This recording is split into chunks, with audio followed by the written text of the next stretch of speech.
Hello everyone, I'm Tracy Derwin. In today's video, I'm going to be sharing testimony from a whistleblower named Anthony Aguillar, who served with under the Gaza Humanitarian Fund, working for UG Solutions, who is the security branch of the aid distribution going on in Gaza right now.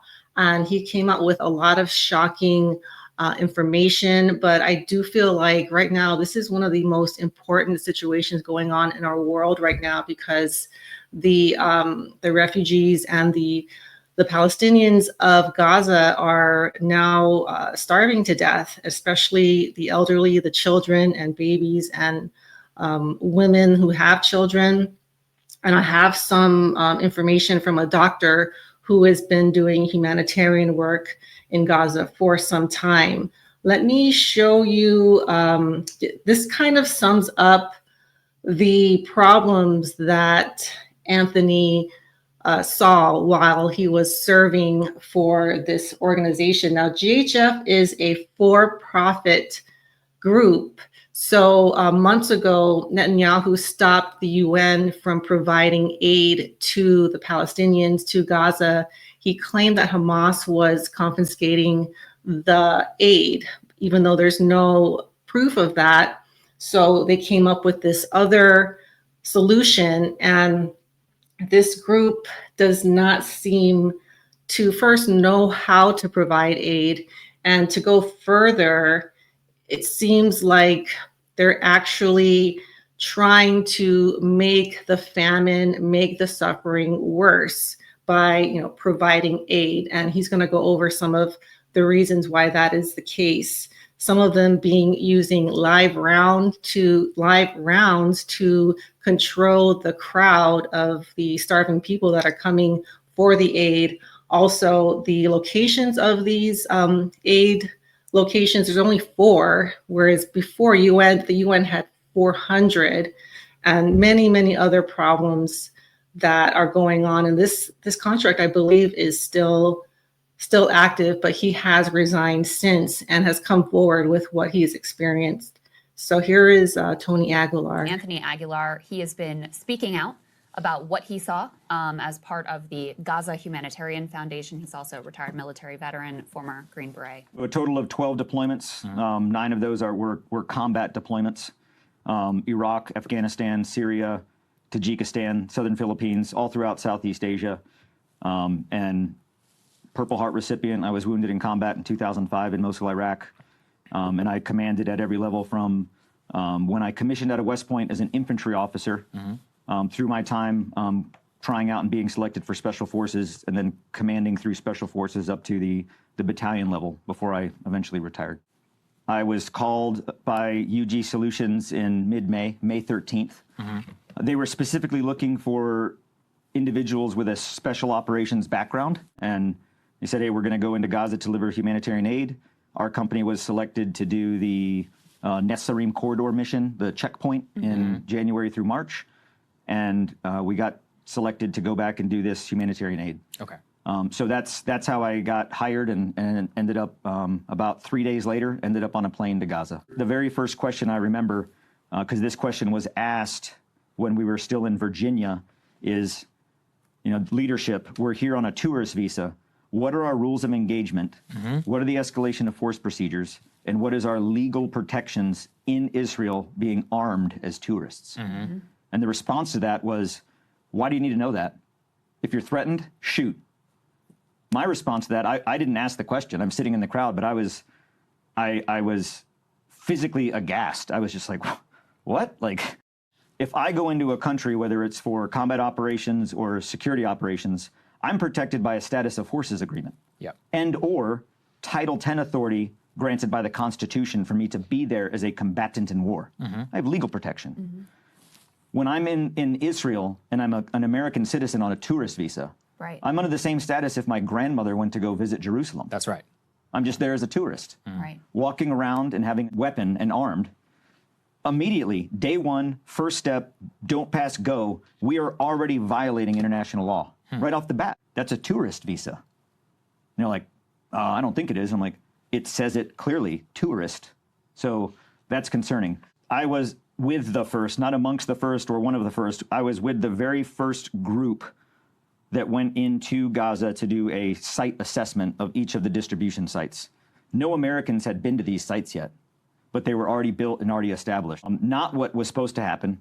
We were supposed to have in-depth participation in the building and placement. Didn't happen. The IDF built them. Over 25 years in the Army, I've gotten pretty good at reading a map and looking at operational graphics. And when I saw where the sites were and I saw where the Israeli forces were operating, at first I couldn't believe it. I thought, maybe something's wrong. I'll just wait when I get there. Because distribution sites 1, 2, 3, and 4 in central Gaza are all established within an active combat zone. There are certain areas where there is active combat operations. It's very aggressive. Tanks, infantry, rockets, missiles, artillery. And all 3 distribution sites in the south are directly in the middle of the primary engagement area of a combat zone. Again, a violation of the protocols of the Geneva Convention. We are deliberately establishing a service that is designated for civilians in an area that then forces them to go through an operational combat zone to get to it. They were built that way. So when you see in the news and you hear about, oh, these things have become death traps, they were built as death traps from the very beginning. What stuck out to me almost instantly was that it wasn't barbed wire, it wasn't concertina wire, which is often used for obstacles, it was razor wire. Razor wire is specifically annotated in the Geneva Convention that it cannot be used to surround or protect an area that's designated for civilian use.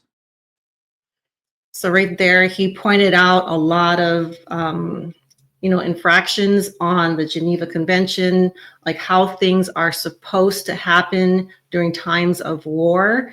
And what it seems like is this company that was contracted to provide the aid, they're very well funded. I mean, it's kind of hard to really nail down the main funder of GHF, and it's Gaza Humanitarian. I was saying the wrong thing. Foundation. I was saying fund. So it says here, United Nations agencies, the UN for Palestine refugees play a critical role. Governments. It says I'm looking at who's funding this group. NGOs like Action Contra La Fame. I don't know these groups, but it seems like many groups are, giving money to GHF, also private donations from individuals and organizations. And from what I can tell, it's a very well-funded effort. I think I saw here one of them is in the billions of dollars, multi-billions of dollars. Let me just get that.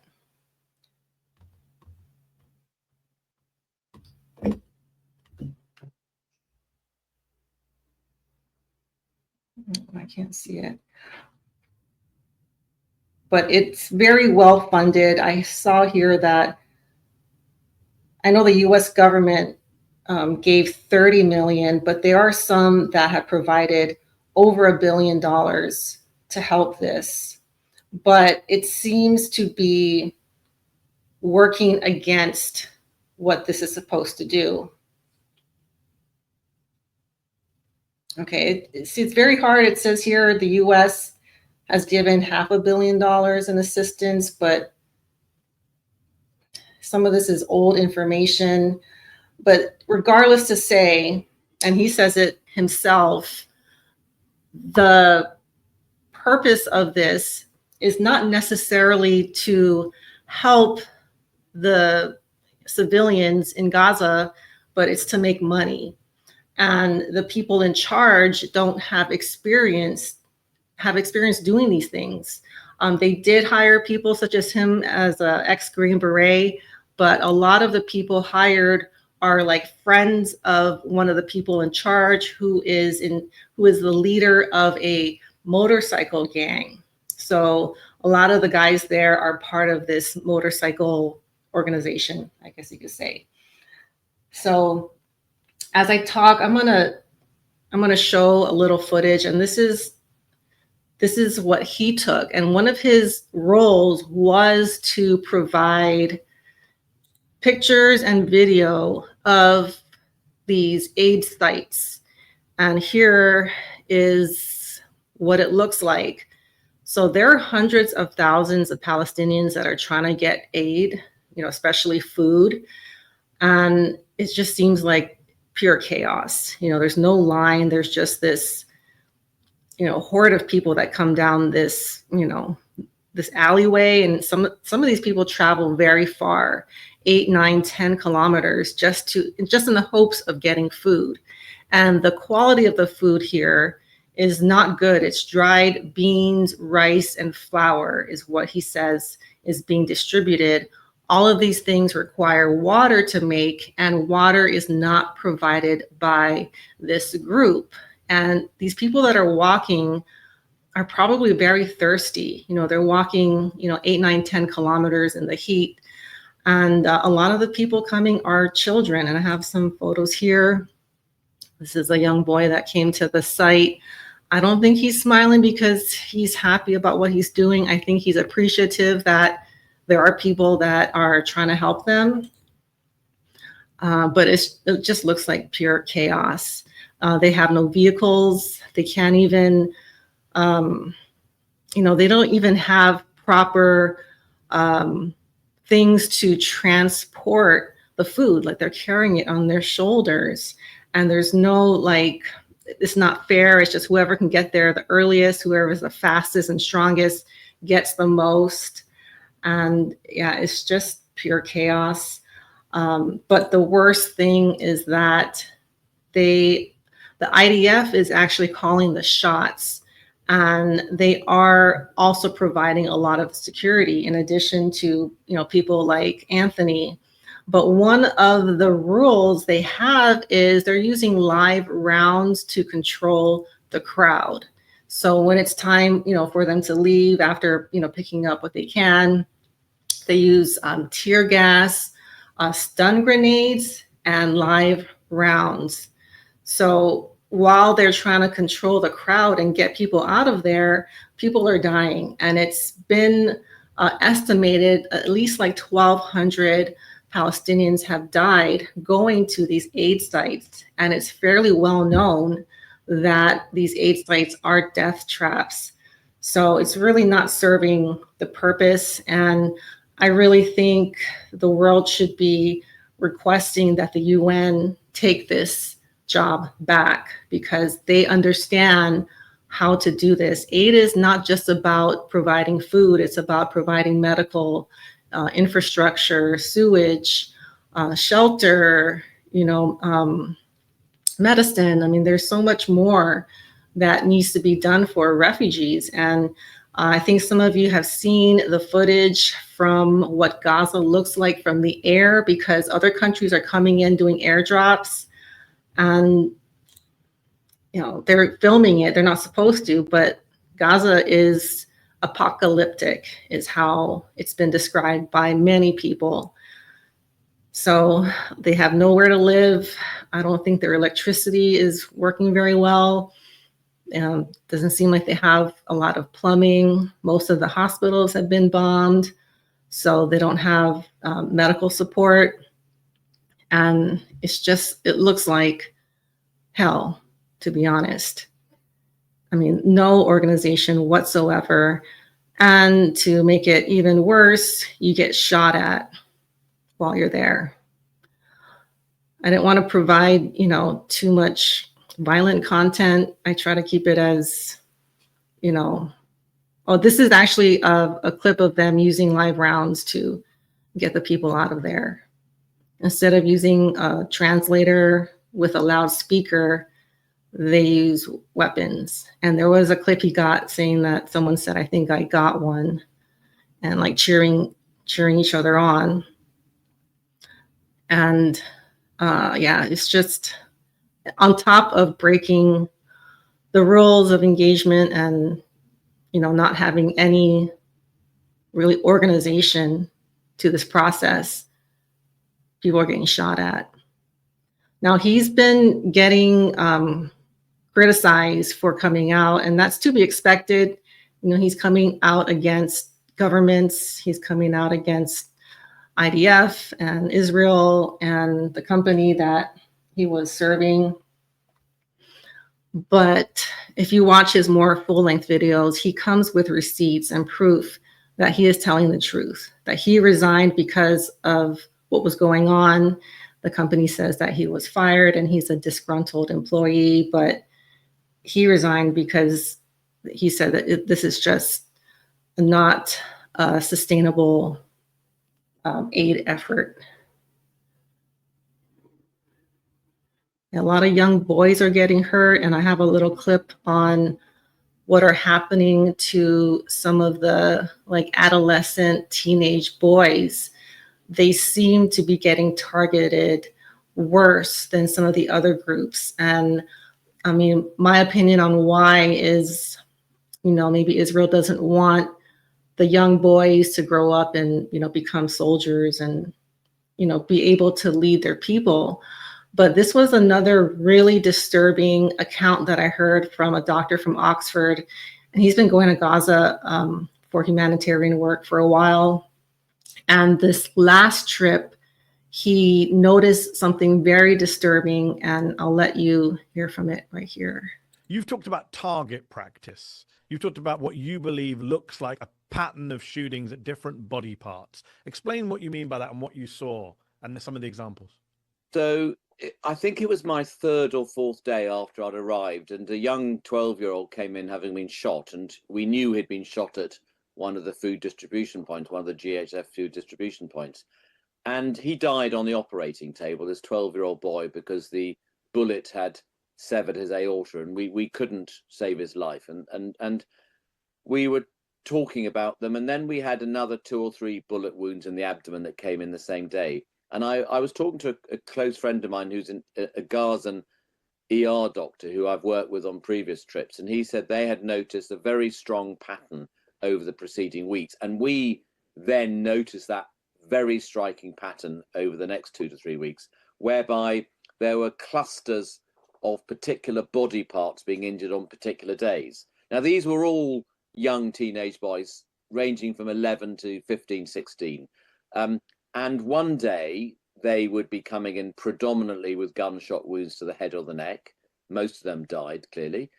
The next day there'd be gunshot wounds to the chest. The next day they'd the abdomen. The next day the legs or the arms. And one day, which was at the end of my third week on the Saturday evening, 4 young teenage boys, 13, 14, came in, all of whom had been shot in the testicles. Now, this clustering of injuries was so striking. The numbers on some days were so great, it was inconceivable that it could have been coincidence. And it appeared to us like there was a game of target practice being played. Right. So Israeli soldiers at the GHF site seemed to be shooting kids in the testicles because that was the day they decided to target. These are sharpshooters who presumably can hit any body part they want. Absolutely. Now, and the stories, we interrogated the relatives of the victims, some of the victims themselves, and some of our Gazan healthcare colleagues used to go to these food distribution points to get food for their own starving families and witness these, and they all described the same thing. These were kids were being shot by Israeli soldiers, sometimes by quadcopters, but predominantly Israeli soldiers. And absolutely, with their weaponry, they could target these specific body parts. And it was exactly as we described. Today, it's going to be the head. Tomorrow, the chest. Saturday, it's going to be the testicles. So my jaw dropped when I heard that was happening. I mean, it's so blatant. And when he says quadcopters, it's a drone with a gun. So they're flying into these areas where people are living and indiscriminately shooting people. Now, the IDF says that these are Hamas and, they need to be eliminated, but it's just the evidence to the contrary is overwhelming, that they are trying to eliminate the civilians of Gaza, not just the soldiers or the people of Hamas. So I really wanted to get this out because I was really moved by Anthony Aguillar, because I know it takes a lot to come out and say what he's been saying and a lot of bots and groups are trying to bash him and call him a liar, but I don't think he's lying. I really think he's doing it because he's trying to do the right thing. He's an ex-Green Beret. I know some of my audience have reserves about what a Green Beret is up to, but I do think he's really just trying to do the right thing. I would love to have him on, but his contact info is close to impossible to find. So if anyone does have contact information, please email it to me and I'll put my email in the description. But I just, I've been following this and I just thought it was too important to not report on. I know it's a little bit of a departure of what I do, but it is just, so heartbreaking. And, we think back to genocides of the past, World War II, Cambodia. And some of us think back and say, well, why wasn't more done? Or why didn't more people know about it? Why wasn't there more support for the people being eliminated? And I believe we're at this point again. We're at a time where, people need to stand up and say something and show our support for the people of Gaza, the Palestinians. And that's really what I wanted to share. I highly recommend watching his full interviews. He gives a lot of information. I just provided a very small fraction of the information that he provided that is illustrating all the problems that this organization is causing in Gaza and how it's going against what they're supposed to be doing, which is helping feed and helping the civilians survive during a time of war. And I'll link a couple of them in the description, but it's not hard to find. So I will, I'll follow this story and I hope you guys do as well. And I hope this was helpful, and I hope this, gets people involved, and I hope more people care about what's going on in Gaza right now, because it's really a dire situation. So that's going to do it for today. Thank you guys so much for watching, and I'll see you all soon.